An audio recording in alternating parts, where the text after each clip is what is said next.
All right, click the links to my channel over at SubScribestar. So Ohana means women marry the government via the taxpayer. As it turns out, Disney can't even leave brown movies alone because they're filthy globalists, where they can't even allow anything where you can juxtapose one good thing to a bad thing. In this case, a movie that's just 23 years apart, where they can't have any alternative where there's a family first type of movie. It all has to be this kind of girl boss government first concept because, like, fundamentally, no BS, they are communists. And we're so deep into propaganda, and people have no idea because there's no alternative to Hollywood. It's the fish not knowing what water is.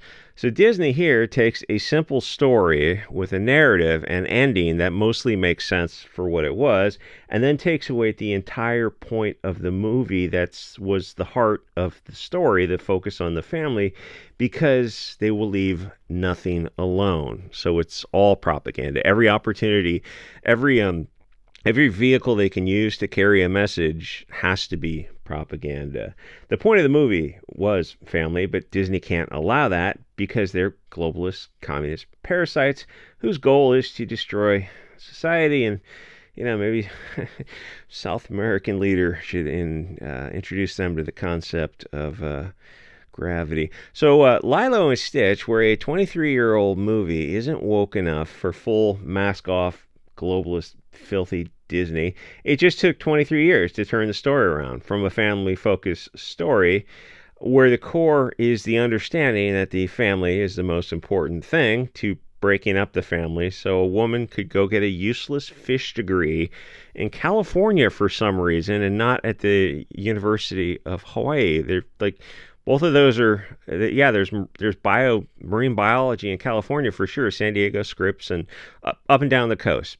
But so's Hawaii, because it's an island. It's like they pretty well focus on fish science. I mean, there's plot holes in Disney now that you didn't see before, and you're kind of overlooking them. And Star Wars, Marvel, and a bunch of all their subsidiaries, because in your mind you're still thinking of Disney how it used to be, and now there's these glaring, like Star Wars. So you run the ship at light speed. Yeah, it's just a great idea because of physics, mass squared, but or velocity squared. But you go, so why didn't you do that before? Oh, that's a giant plot hole. Yeah, so the idea is, like, obviously the physics doesn't make sense in Star Wars. You just have to skip over all that kind of stuff, travel time, fuel requirements. You skip over that because that's not the important part of the story. And Lucas knew that. I mean, he didn't know the first thing about astrophysics with the parsec faux pas. But Disney decided to go into make those kind of mistakes because they've got idiots writing for them. And you see this kind of stuff. You're going to see this kind of stuff. This is the future of Disney. So in the first one, you envision the older sister, played by that chick from Wayne's World, and her boyfriend getting married and staying on the island, running some tourist cafe so they could take care of the younger sister, Lilo, and her pet space dog, and have their own kids where their people and their land was the most important thing.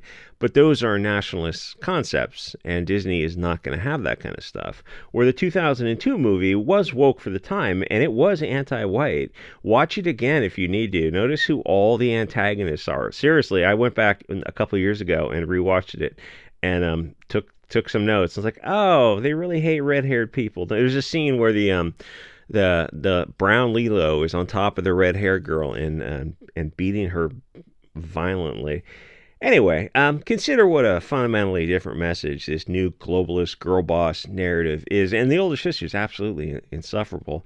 Yes, there's some stupid plot of the space alien and essentially like a 90-minute chase scene, fish out of water story, which is fine for a kid's movie, but it's the key shift that took place in just 23 years.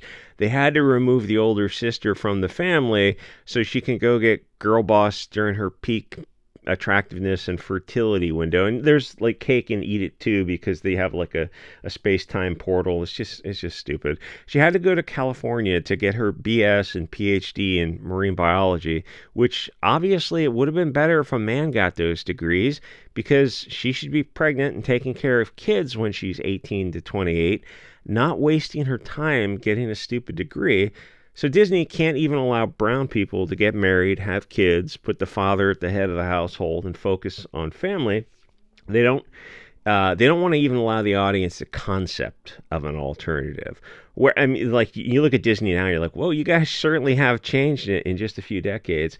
Where in stories, the correct choice for a woman is to decide to have 6 kids and explain that that's something only a woman can do, is have those kids and take care of those kids. Anyone can get a PhD in biology. Nobody asks, why don't we get nationalist narratives from these globalist parasitical Hollywood? It's like, well, because Disney was slowly taken over by these people and they decided to finally go mask off. And it's like, well, yeah, that's all Hollywood. I'm trying to say there's no future in Hollywood. You're not going to get good movies. For a long time, it was just the rare needle in the haystack of good movies. And then about 2015, it kind of, I don't know, I started paying attention to it with that Ghostbusters movie. I think that came out in 2015, 16. Star Wars and Ghostbusters came out. And people looked at those and go, oh, this is just it's kind of future Hollywood. And then they just did girl boss, girl power, diverse, movie like that just repeatedly. And they didn't necessarily make money, but they just kept doing it. The message has to be that the girl's dream is to get a pointless PhD in biology. Any man can get that degree and is going to be a better scientist, but only a woman can give birth and care for children. Disney has to send that message out to little girls. Ignore your blood family. Ignore the boy who wants to marry you. Have no kids. Instead, you need to go to school or continue going to school for another decade to get a PhD while you're young and attractive. So when you finally graduate, you're not as likely to find a husband, which is exactly what happens when women waste their times getting degrees, especially to get a PhD. I mean, they said marine biology for a reason.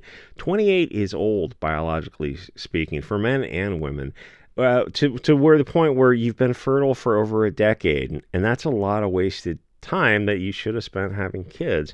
It's not even like getting some kind of license where you could do something from home, like a 2-year type of degree or something, while you take care of the kids, an accounting degree so you can help your husband run his business. They specified her getting a marine biology degree, which, they're on an island, makes sense, but that means a doctorate, because getting a BS or an MS would kind of be sort of pointless with a hard science like that. Everything leads to getting the doctorate, because your goal is to do research or maybe teach at various levels, which is all well and good for a man to do.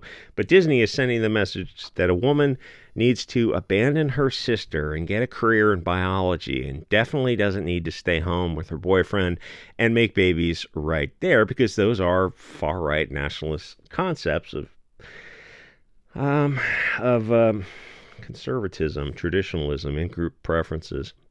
And it's kind of hard to explain, because Disney actually does want non-European babies to replace those people. But this movie kind of puts Disney in a weird spot, because it's a movie with all brown people in it, unless there's the occasional odd antagonist is probably going to be fair. But they have to push girl boss energy, and they have to destroy the family. So this isn't the perfect piece of propaganda for Disney, because ultimately they're trying to destroy, the movie is saying destroy the Brown family. But the thing is, globalist Hollywood in general sends a message, a frequency. It sounds schizophrenic. But the antennas of different ethnic groups pick up a different message. So you can send out a message like this, and it's only going to resonate with women who have altruism, which, as it turns out for Europeans, is suicidal altruism. So little white girls and non-Euros hear the same message, but it's going to very different brains, because people are not fungible, which is hate speech these days. And the globalists understand this very well. There's a lot of research that Disney is doing that will never be made public. And people watch so much of this kind of garbage soy slop propaganda that's meant for the cattle. And it's kind of not until years later that they look back on this and they go, oh, we were being brainwashed too. It's insulting. Once you awaken and you look at it and you see it and you start looking back further and further and understand that it's been going on for a long time. In fact, you can look back to post World War II and really see them when they start to push this kind of narrative. That's how long they've been doing it. Where, like I said, with the fish and water, people don't want to admit they've been fooled because it's insulting. But it's better to awaken. It's like the best time to awaken was yesterday, but now it's pretty good as well. Anyway, like, comment, subscribe, and I'll see you guys on next episode.